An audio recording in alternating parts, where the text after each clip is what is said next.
Salut les filles, alors aujourd'hui j'ai décidé de vous faire une petite revue sur un fond de teint qui à mon avis a beaucoup de succès parce que j'en ai énormément entendu parler. Vous savez déjà de quoi je parle, puis vu que tout est dans le titre, je ne sais même pas pourquoi je m'attarde dans un suspense inutile.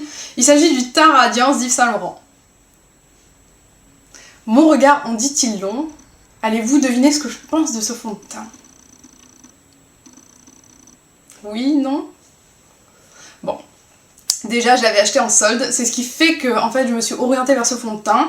Cela dit, il y avait d'excellentes revues concernant ce fond de teint. J'ai la couleur 077, qui est une couleur beige moyen.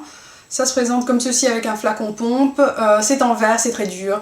Le packaging est comme d'habitude divin chez Yves Saint Laurent.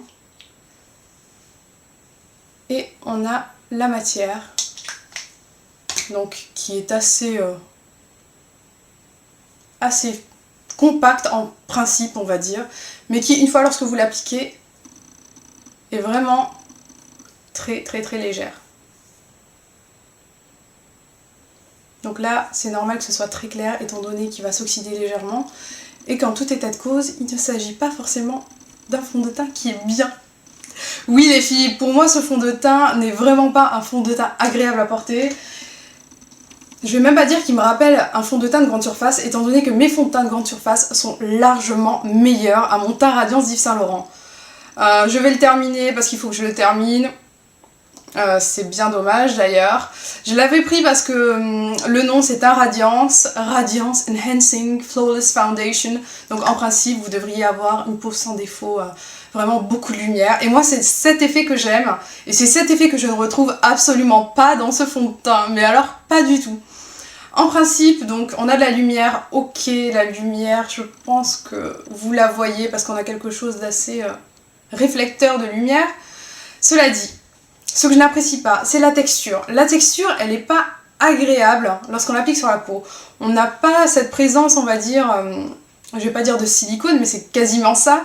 Dans certains fonds de teint, j'aime l'application parce qu'on a justement cette application qui est douce. On a les doigts qui glissent sur la peau, si on l'applique au doigt bien entendu, ce que je ne fais jamais, mais lorsque je le swatch c'est sur la main. On a vraiment quelque chose qui est doux, qui glisse tout seul. On a la matière qui se dépose parfaitement, et ben pas du tout avec ce fond de teint. On est vraiment dans quelque chose, je pense, d'ancienne génération. On n'a pas tellement adapté ce fond de teint aux nouvelles technologies, notamment tout ce qui est combleur immédiat entre guillemets, comme les primers en fait qui sont bourrés de silicone mais qui nous permettent d'avoir cet éclat qui est vraiment là lorsqu'on le cherche, et c'est donc une grosse déception pour ma part. Ce fond de teint coûte 44€, 43€ environ si vous l'achetez plein pot. J'ai utilisé mon Fit Me 220 de chez Maybelline sur ma peau. Je trouve qu'on a de l'éclat, je trouve qu'on a une certaine couvrance modulable. Avec celui-ci on n'a aucune couvrance, ça marque même mes imperfections, c'est-à-dire que à une certaine époque, lorsque je l'utilisais en pensant au contraire que ça allait les camoufler, donc il y a quelques mois de cela, je l'avais appliqué sur mon front et on avait presque des peaux qui se formaient au niveau du front, au niveau des petites zones d'irrégularité, et c'est vraiment pas l'effet que je recherche, au contraire. J'aime quelque chose qui va enrober ma peau, entre guillemets, en lui donnant un éclat et en la couvrant vraiment convenablement, ce qui n'est pas le cas avec ce fond de teint. Je n'ai pas de couvrance convenable à mon sens. Pour ma part, c'est un flop. Pour ma part, je le dis bien parce que j'ai pas envie d'avoir 70 millions de messages en me disant « Mais t'es folle, il est trop bien !» Écoutez les filles, c'est mon avis, c'est une revue, donc bien entendu, elle sera entièrement objective, teintée de subjectivité, puisque j'en ai testé énormément. Tout est subjectif, bien entendu. Je vais pas entrer dans ce débat, mais le teint Radiance d'Yves Saint Laurent, pour moi, c'est un énorme flop.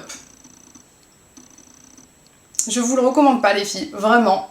À 43€, ça ne vaut pas le coup. Si vous cherchez un fond de teint de luxe, que vous êtes vraiment dans cet état d'esprit, que vous avez envie de vous payer une vraie marque de luxe, parce qu'on peut avoir cette envie dans la vie, n'est-ce pas, bien que je vous conseillerais vraiment des fonds de teint à petit prix, le Revlon Photo Ready qui comporte certains irisés, attention les filles, le Fit Me qui n'en comporte absolument aucune et qui a une couvrance moyenne modulable, ou alors voilà, d'autres fonds de teint, je pense que vous les connaissez en regardant ma chaîne.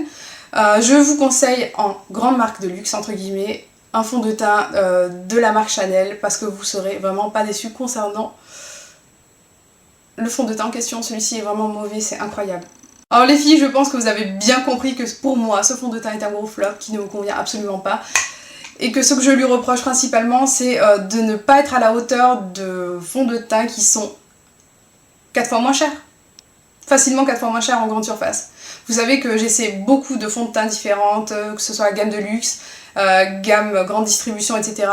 Et en grande distribution, j'ai vraiment de bonnes trouvailles. En gamme de luxe, entre guillemets parfumerie, j'ai également d'excellentes marques à vous conseiller, mais celui-ci, c'en est vraiment pas un. Le teint radiant Yves Saint Laurent n'est pas du tout un de mes favoris. Loin de là. Je vous fais des gros bisous les filles, j'espère que cette vidéo revue vous aura aidé. Je vous fais d'énormes bisous, je vous dis à très vite. Ciao. Alors j'espère que cette petite vidéo vous aura aidé, je vous fais d'énormes bisous, je vous dis à très vite. Ciao.